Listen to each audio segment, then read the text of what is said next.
하나님의 말씀은 누가복음 8장 22절에서 25절입니다. 하루는 제자들과 함께 배에 오르사 그들에게 이르시되 호수 저편으로 건너가자 하시매 이에 떠나 행선할 때에 예수께서 잠이 드셨더니 마침 광풍이 호수로 내리침에 배에 물이 가득하게 되어 위태한지라. 제자들이 나와 깨어 이르되 주여 주여 우리가 죽겠나이다 한데 예수께서 잠을 깨사 바람과 물결을 꾸짖으시니 이에 그쳐 잔잔하여지더라. 제자들에게 이르시되 너희 믿음이 어디 있느냐 하시니 그들이 두려워하고 놀랍게 여겨 서로 말하되 그가 누구이기에 바람과 물을 명하며 순종하는가 하더라. 아멘. 오늘은 그 특별한 분을 한번 모셨는데요. 사실 그 사람이 이 만남이라고 하는 것이 있는데, 이 만남이 좋을 때 만나는 사람이 있고 어려울 때 만나는 사람이 있습니다. 제가 호주, 뉴질랜드 이쪽에 우리 목사님들 여러 명하고 같이 선교도 하고 집회를 갔다가 뉴질랜드에서 저희 아내가 목욕탕에서 쓰러졌어요. 그래서 허리가 부러졌습니다. 그래서 119를 타고 조금 아주 소도시에 가서 해봤더니 이거는 큰 병원에 가야 된다 그래가지고 뉴질랜드 중심되는 그 인버카길에까지 갔어요. 김계성 목사님이 사모님하고 드라이브 119를 우리 집사람이 타고 뒤에 저는 김계성 목사님 차를 타고 쭉 갔는데, 거기에서 이제 목회하는 우리 이정훈 목사님과 사모님이 우리 거기 있는 동안에 잘 보살펴 주셨어요. 참 우리 성도들이 해야 될 일을 이분들이 잘 해가지고 죽도 끓여오고 이렇게 잘 보살폈습니다. 그래서 너무 고마워서 제가 그때 목사님 한국에 오시면 한번 우리 교회 오세요 그렇게 했는데, 이번에 또 순복음 교회에서 선교대회가 있어서 사모님하고 두 분이 오셨다고 그래서 제가 모셨습니다. 할렐루야. 참 이렇게 생활이 있고 해외에서 어려움 당하는 사람을 아낌없이 돕는 마음이, 이게 그리스도의 마음이다 그런 생각이 들고, 또 우리 교회 순복음 교회 선교사가 우리 교회에 서는 것은 역사적입니다. 그런데 오늘 저녁에 우리 이정훈 목사님 환영하고요, 오늘 말씀에 은혜 받고 또 우리 입으로 우리가 잠깐 기도회를 또 합니다. 제가 기도회를 인도하는데 이거 한번 읽어봅니다. 시작.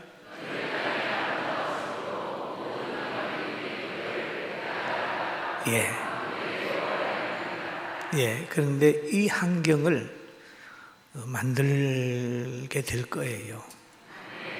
그러니까 2부까지 생각을 하고 우리 이정훈 목사님 나오실 때 할렐루야로 환영하고 은혜 받읍시다. 목사님 나오세요. 할렐루야.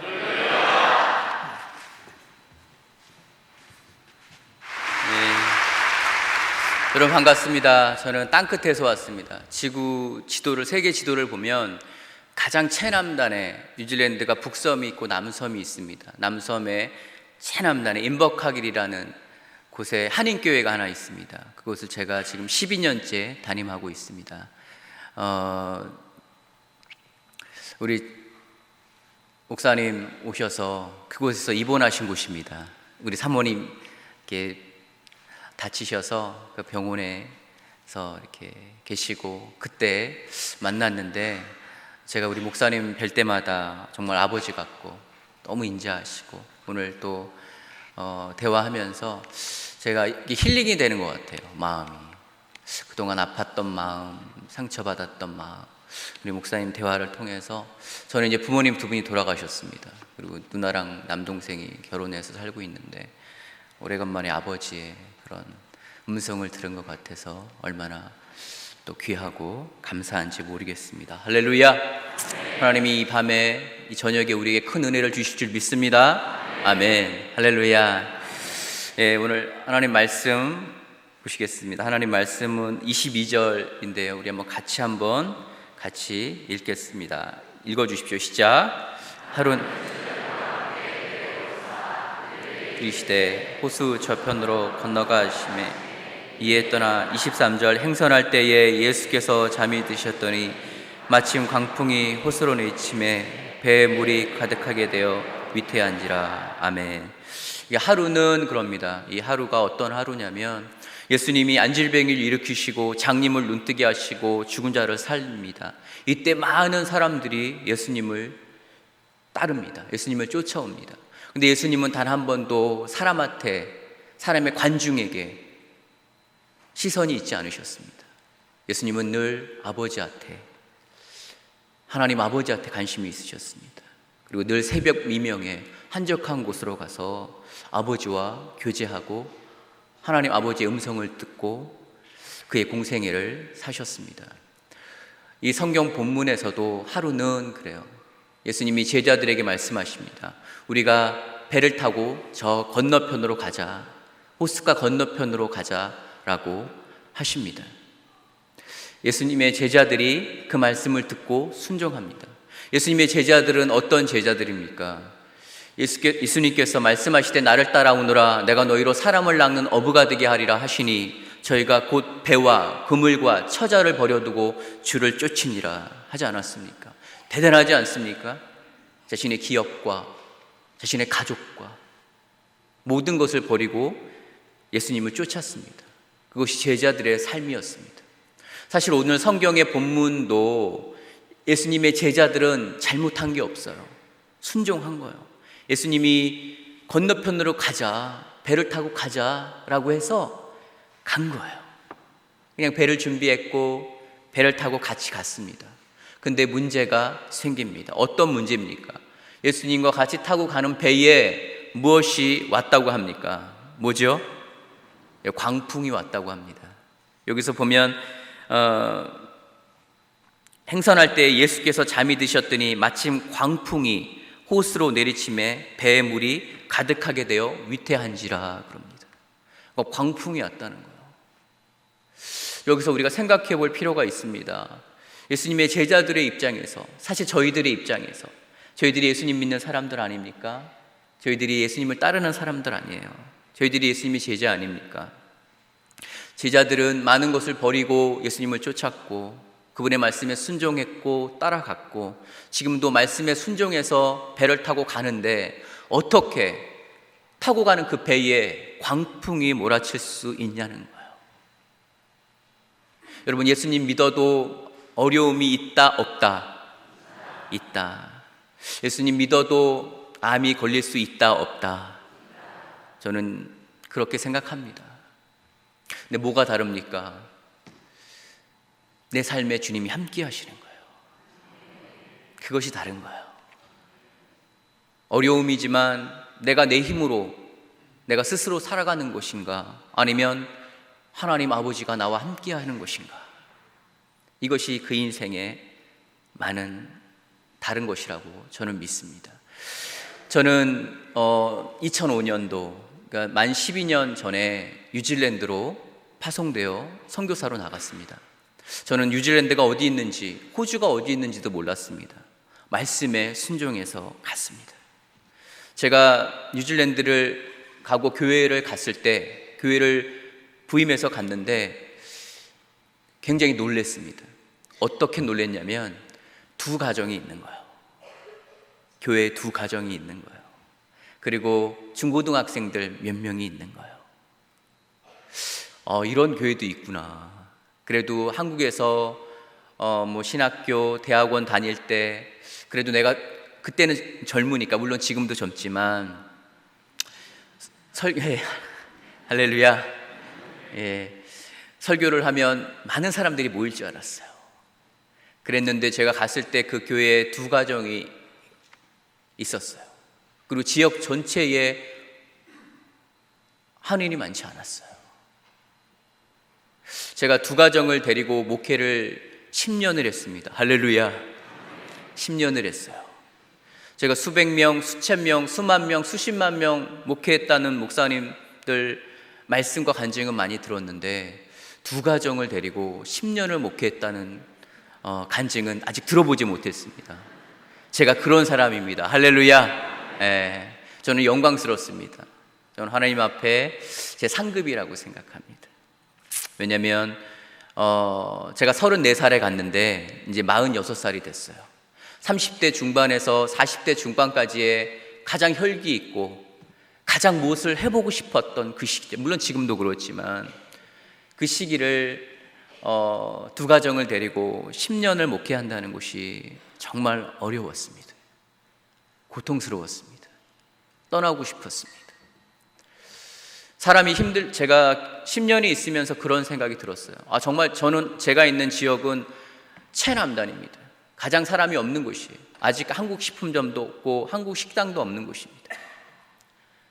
사실은 힘든 것은 제가 한국 음식을 먹지 못하고 다른 것을 누리지 못하고 하는 것이 힘든 게 아니더라고요. 정말 힘든 것은 무엇이었냐면 비전이 없는 거였어요. 비전이 없는 게 정말 힘들더라고요. 해도 안 되더라고요. 해도 안 될 것 같은 거. 물고기가 있어야 고기를 잡는데 잡을 물고기가 없는 거예요. 사람이 없는 거예요.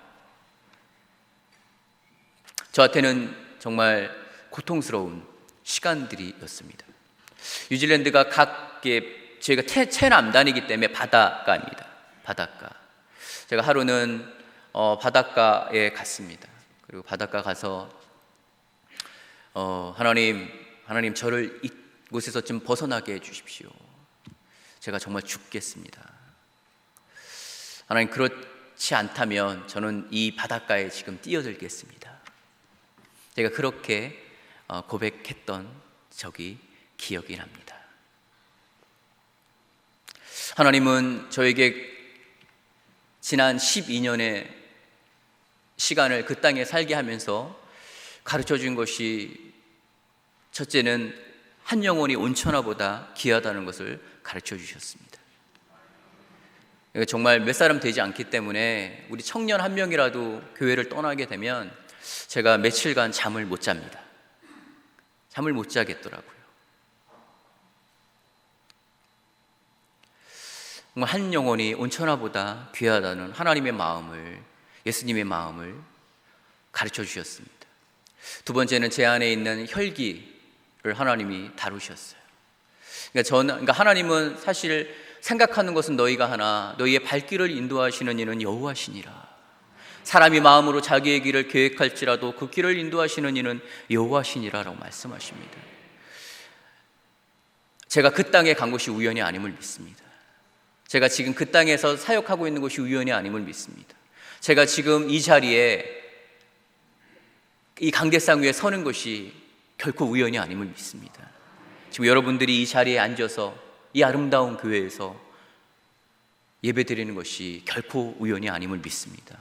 하나님의 계획하심임을 믿습니다. 저는 제가 정말 이 교회에 이 아름다운 교회에 서게 될 줄 몰랐습니다. 며칠 전에 알았습니다. 할렐루야. 네. 우리 목사님 또 이렇게 이 부족한 또 이렇게 종을 또 세워 주셔서 하나님께 영광 돌리고 감사드립니다. 우연이 없어요. 하나님이 택하신 하나님의 사람들한테는 결코 우연이 없는 거예요. 제가 10년을 두 가정을 목회를 하는 것입니다. 그리고 제가 선교대회예요. 제가 순복음교회는 세계 순복음대회라고 선교대회라고 매년 5월 달에 이렇게 열립니다. 근데 순복음교회 안에는 선교지 교회, 선교사가 많습니다. 그리고 한 자리에 모이는 시간이에요. 근데 근데 선교사님들이 오면 이렇게 각 지교회나 각 부서에 설교 배정을 합니다. 가서 선교사님들 설교 간증하게 하고 설교하게 해요. 그리고 그곳에서 사례비도 받게 하고 그것으로 돌아가서 또 이렇게 사역하게 하고 그렇게 합니다. 근데 제가 10년 동안 선교대회를 왔는데 단 한 번도 저를 불러주는 곳이 없는 거예요. 저를 불러주는 곳이 없더라고요. 왜냐하면 교회가 가장 먼 땅끝에 있었고 가장 작은 곳이기 때문에 누구도 알지 못하는 거예요. 그러니 선교대회를 와도 불러주는 곳이 정말 10년 동안 단 한 번도 없었습니다. 그리고 10년 동안 두 가정을 데리고 목회를 하는데 생활이 안 되죠. 자립이 안 되죠. 제가 지금 목사님 교제하면서 목사님 제 아내한테 아픈 데 없냐고 그러셔서 제 아내가 당뇨가 있습니다. 아직 젊은데 당뇨가 있습니다. 스트레스성 당뇨 말씀드렸는데 제 아내가 10년 동안 교회에서 밥을 했습니다. 밥을 했어요. 그리고 당뇨 진단을 받고 약을 먹으면 내린다고 하는데 약을 아무리 먹어도 내리질 않더라고요. 그리고 이제 한국에 왔는데 그것이 저의 10년의 삶이에요. 지난 10년의 삶. 그러니까 선교지에서도 늘 경제적으로 어렵고 생활이 안 되고 한 주 한 주 저희는 렌트를 합니다. 그러니까 렌트비를 내고 한 주를 살아요.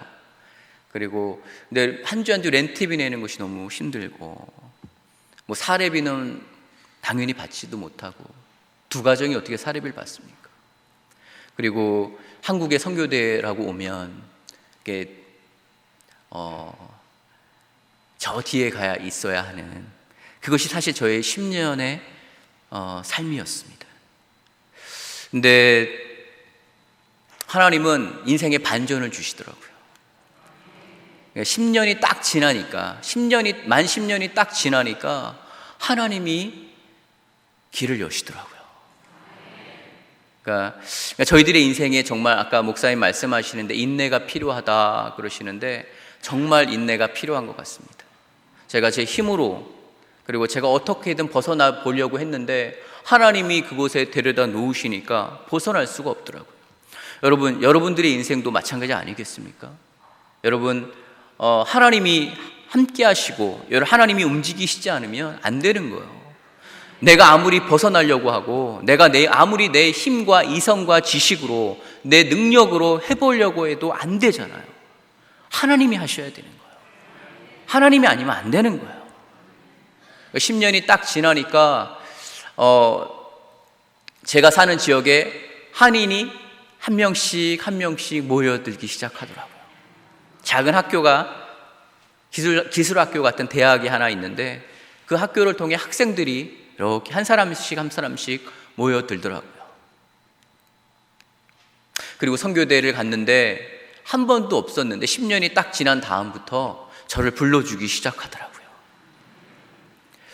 저는 아무런 인맥이 없는 사람입니다. 그리고 앞에 가서 이렇게 뭘 해달라고 말하는 것도 잘 못하는 사람입니다.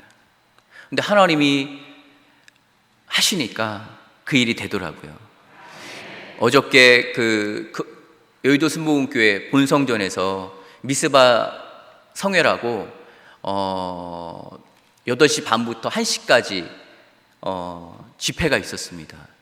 제가 그곳에서 간증을 했습니다. 할렐루야. 네. 본성전에서 제가 처음 섰는데 얼마나 떨리든지 뭐 다 차면 10,000명 된다고 하는데 그 많은 성도들 앞에서 제가 간증한 사람입니다. 네. 하는 우연이 아닌 거예요. 저는 제가 이 군포 제1교회 여기 강대상에서 말씀을 전할 거라고 정말 생각도 못했습니다. 역시 우리 담임 목사님은 선견지명이 있으신 분입니다. 사람을 볼 줄 아시는 목사님인 줄 믿습니다.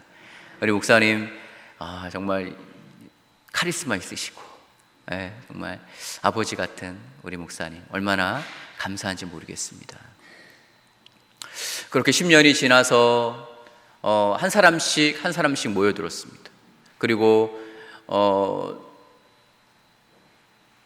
선교대에 와서 이렇게 선교대에 참석하고 돌아갔는데 하루는 제 그 강대상 위에 제가 돌아가서 레터가 하나 있어요. 저희가 이제 교회를 빌려서 사용하거든요. 보통 이민교회는 많이 그렇게 합니다. 그래서 오전에는 현지인들이 예배를 드리고 저희가 오후 2시에 저희는 예배를 드립니다. 근데 뉴질랜드가 아까 영상으로 보셨지만 뉴질랜드는 매춘이 합법화된 나라입니다. 그리고 이미 오래전에 동성애가 합법화된 나라입니다. 동성애법이 통과되어서 합법화된 나라입니다. 그래서 동성애자들이 결혼하러 뉴질랜드로 옵니다. 그리고 결혼 주례는 목사가 하는데 만약에 이 동성애자가 주례를 해달라고 했을 때 나는 신앙의 양심으로 주례할 수 없다 그러면 감옥을 가야 합니다. 왜냐하면 평등하지 못한 것을 했다 그렇게 해서 그럽니다. 그리고 뉴질랜드의 교회는 지금 교회에 젊은이들이 없습니다. 다 할머니 할아버지들밖에 없습니다. 젊은이들이 없어요. 그리고 이 교회가 할머니 할아버지들밖에 없으니까 교회를 유지를 못하는 거예요. 그러면 이 두 교회가 하나로 통합합니다. 그러면 한 교회가 남잖아요. 그럼 이 남는 교회를 술집에 팔거나 이단이나 이슬람한테 넘깁니다. 경영을 못하는 거예요. 근데 저희가 렌트해서 사용했던 그 현지 교회가 성도가 10명이 안 됐어요.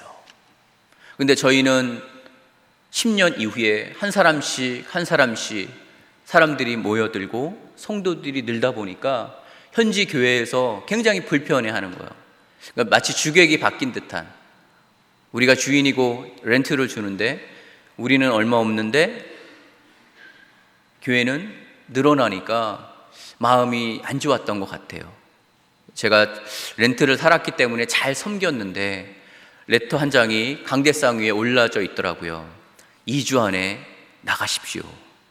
2주 안에 교회를 빼라고 레터가 있더라고요. 하늘이 무너지는 듯한 느낌이었습니다.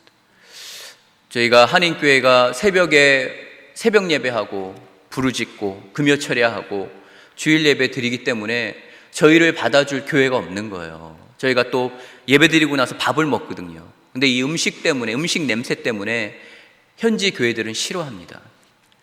아무리 찾아봐도 저희들이 갈 교회가 없는 거예요.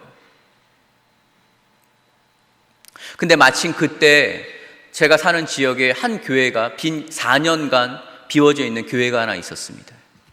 이 교회가 경영을 못해서 그러니까 문을 닫은 지 4년이 된 교회였습니다. 근데 하나님이 저한테 마음을 주셔요. 너희들이 기도하길 바란다. 그래서 저 교회가 이단으로 넘어가지 않고 술집으로 팔려가지 않고 하나님의 성전으로, 하나님의 교회로 있기를 바란다. 하나님 그런 마음을 주셔요. 그래서 저희 성도들이랑 금식 릴레이를 시작했습니다. 그리고 기도하기 시작했습니다. 근데 저희 성도들은 지금도 80%가 학생입니다. 그리고 초신자들이에요. 그리고 이렇게 다 믿음 있는 분들이 안 와요. 다 와서 예수님 믿은 분들이에요. 그러니까 처음부터 훈련해야 되는 거예요. 그리고 또 저희 교회의 특징은 목회자 자녀가 많이 와요. 목사님 아들인데 결혼해서 40대에 아이 2 데리고 온 가정이 여럿입니다.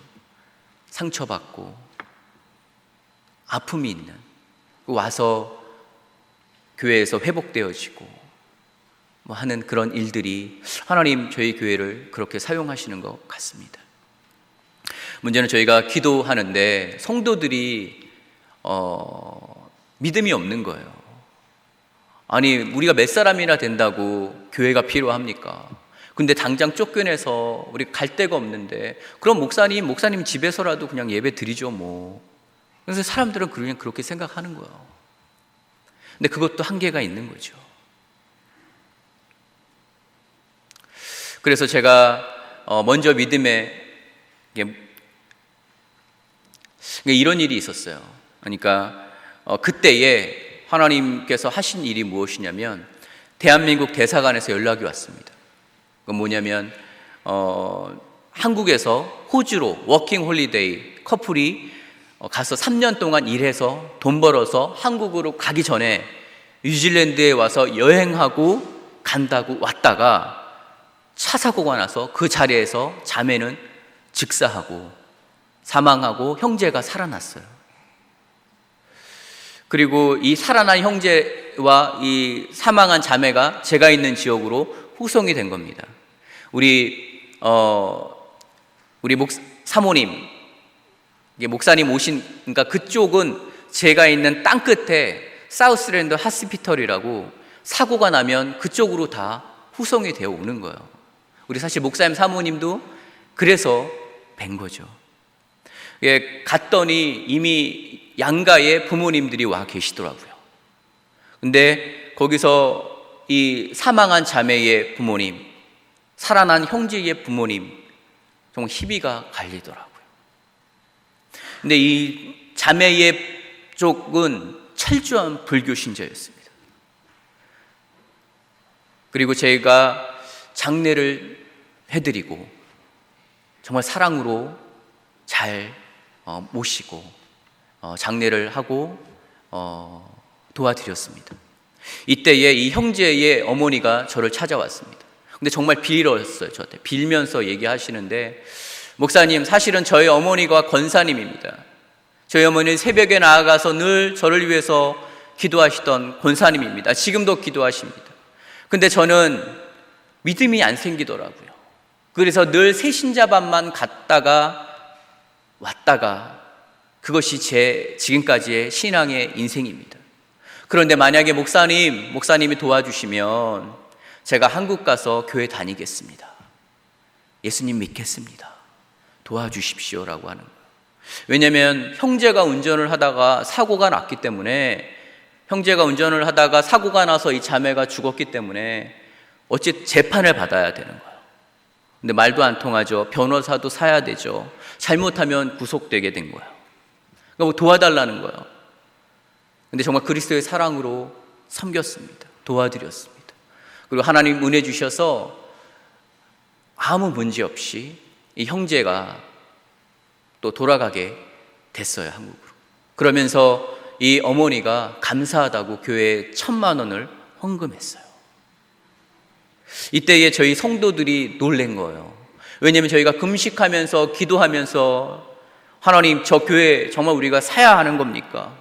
그렇게 의심하고 믿지 못할 그때에 하나님이 그 일을 보여주시고 1,000만 원을 헌금하고 자매가 죽고 형제가 살아나고, 이런 간증의 스토리가 있으면서 성도들이 기도하기 시작했습니다.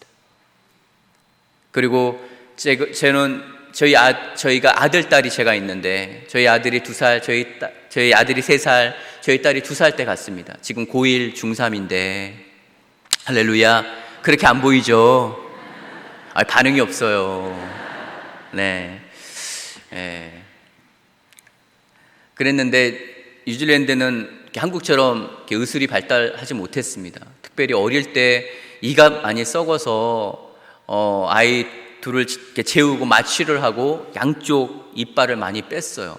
근데 제가 지나고 나서도 내가 왜 그걸 그렇게 했나 잘 모르겠어요. 근데 어쨌든 그렇게 했어요. 그러다 보니까 아이들이 자라면서 이가 마음대로 나기 시작하는 거예요. 너무 안 이쁘게. 그래서 사실은 제가 제 안에 모르게 정말 어렵게 한국 계좌에 제가 500만 원을 오랫동안 모은 돈이 있었습니다. 우리 아이들 교정시켜 주려고. 네.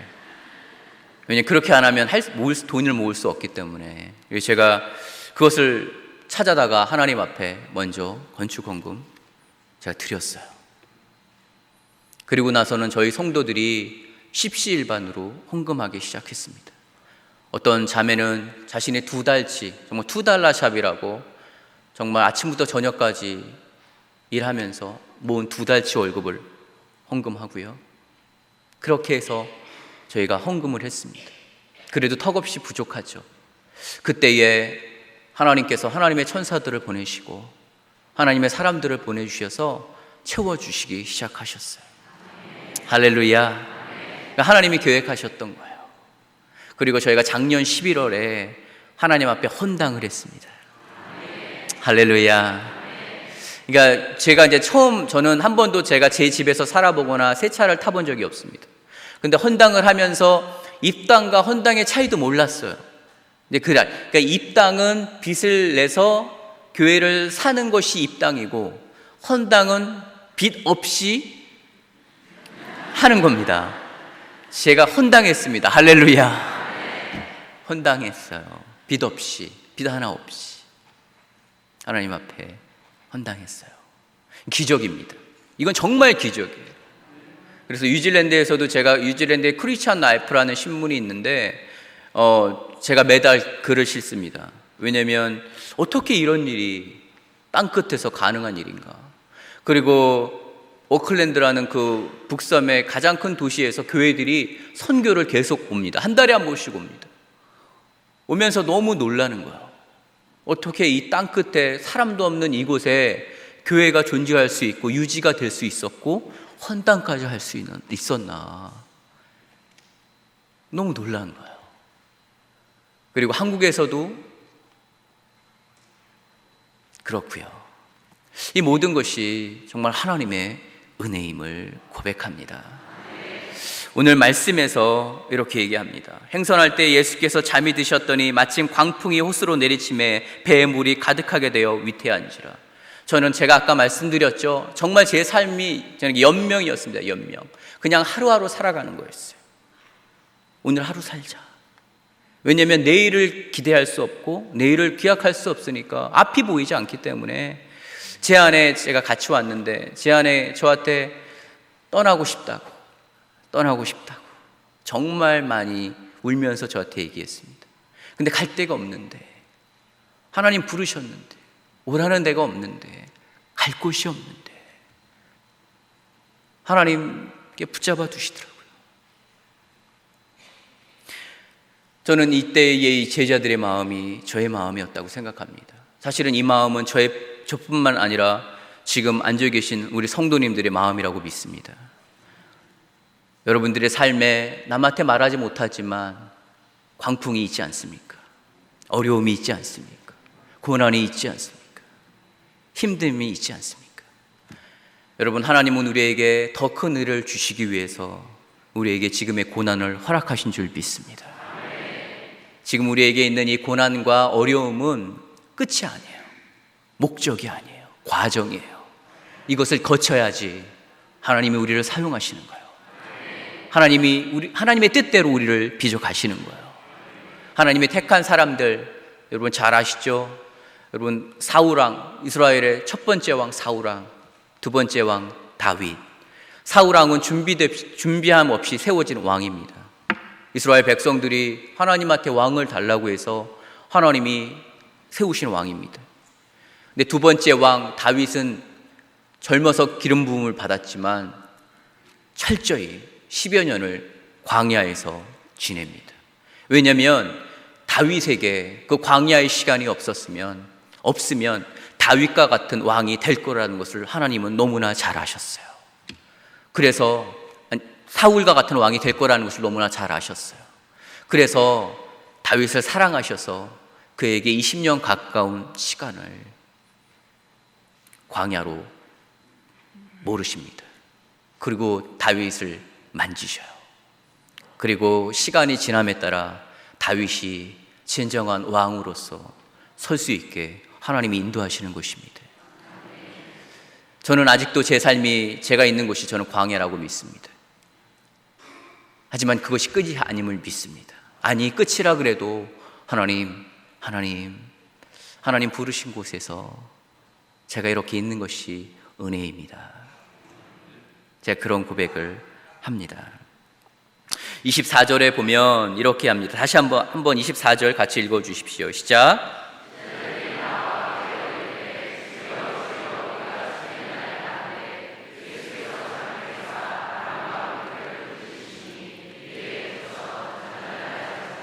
제자들이 나와 깨어 이르되 주여 주여 우리가 죽겠나이다. 지금 광풍이, 이 고난이, 이 어려움이, 이 시험이, 하나님 제가 죽겠나이다. 이게 이미 마음이 죽었다는 거예요. 이미 죽었다는 거예요. 근데 지금 이 제자들이 죽었어요? 안 죽었어요? 안 죽었어요. 근데 죽었다고 하는 거예요. 왜요? 이미 마음이 죽어버린 거예요. 여러분, 강하고 담대하십시오. 누가 우리를 그리스도의 사랑에서 끊을 수 있겠습니까? 우리에게 어려움과 시련은 올 수 있지만 결코 우리를 하나님의 사랑에서 끊을 수가 없습니다. 하나님의 객적 계획과 목적으로 우리는 갈 자들입니다. 우리 입술의 고백이 중요해요. 입술의 고백이 중요해요. 제자들이 나와 깨어 이르되 주여 주여 우리가 죽겠나이다 한데 예수께서 잠을 깨사 바람과 물결을 꾸짖으시니 이에 그쳐 잔잔하여 지더라. 그러면서 예수님이 제자들에게 이르시되 너희 믿음이 어디 있느냐 하십니다. 너희 믿음이 어디 있느냐라고 하는 거예요. 너희 믿음이 어디 있느냐? 여러분의 믿음이 어디 있습니까? 여러분과 저의 믿음이 어디 있습니까? 여러분, 우리가 이 본문을 통해 볼 수 있는 것은 무엇입니까? 지금 이 배 안에 누가 타고 계십니까? 예수님이 타고 계시다는 거예요. 근데 광풍이 몰았다고 할지라도 예수님이 타신 이 배가 잘못될 수 있겠습니까? 왕이 타신, 하나님이 타신 이 배가 잘못될 수 있냐는 거예요. 왜 믿음이 없냐는 거예요. 왜 믿음이 없냐는 거예요. 잘못될 수 없다라는 거예요. 이 배는 파손될 수 없다라는 거예요. 너희들의 생명을 해칠 수 없다는 거예요. 너희들에게 준 축복과 은혜를 가져갈 수 없다는 거예요. 왜 믿음이 없냐는 거예요. 여러분, 내 자신을 바라보고 내 환경을 바라보면 늘 두렵습니다. 늘 무섭습니다. 걱정과 근심이 많습니다. 제가 10여 년의 삶을 목회지에서 땅끝에서 살면서 배우는 것이 무엇이냐면 사람을 의지하면 어려움을 당한다는 거예요. 하나님을 의지하십시오. 사람 바라보지 마십시오. 오직 하나님만 바라보십시오. 하나님은 우리에게 가르쳐 주십니다. 너가 너 힘으로, 너 능력으로, 너 인맥으로 살아보지 않았냐? 근데 안 되잖아. 안 되잖아. 사실은 하나님이 우리에게 그걸 가르쳐 주시는 거예요. 사람이 떡으로만 살 것이 아니요, 하나님의 말씀으로 산다는 걸 가르쳐 주시는 길을 원하시는 거예요. 저는 아직도 그 가정에 있는 사람이라고 믿습니다. 여러분도 마찬가지라고 저는 믿습니다. 두려워하지 마십시오. 담대하십시오. 우리 주님이 함께 하십니다. 교회를 헌당하고 하나님 앞에 드렸습니다. 그러면 모든 게 끝날 줄 알았어요. 근데 교회를 헌당하고 나니까, 저 뉴질랜드는 지진이 나는 곳입니다. 가끔 신문에 나죠. 뉴질랜드에 지진이 난다고. 그래서 지진이 났기 때문에 저희가 보험을 들어야 되는 거예요. 근데 이 보험료가 너무 비싼 거예요. 이 보험료가 너무 비싼 거예요. 그리고 세금을 또 내야 되는 거예요.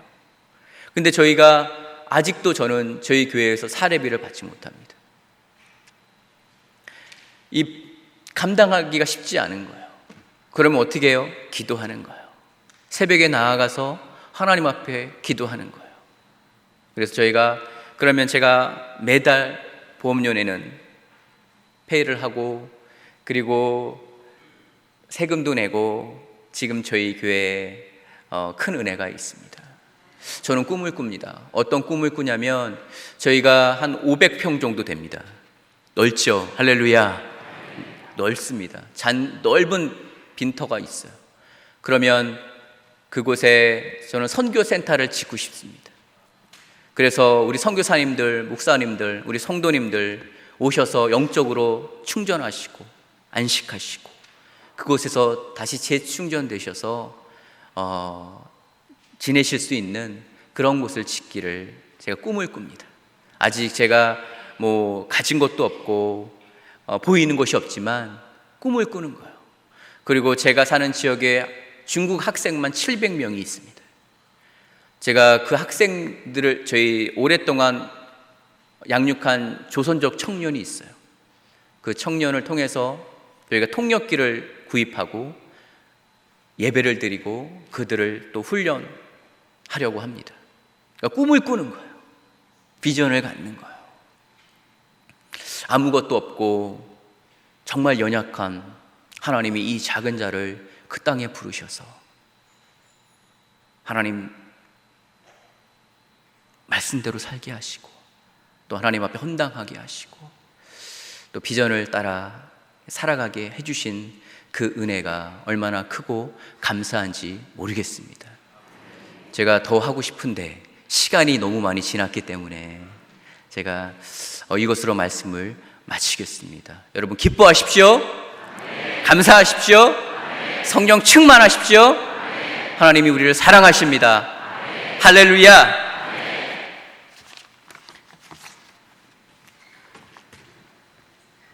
할렐루야. 목사님, 성령의 열매 중에서 인내라고 하는 게 있죠. 오래 참음.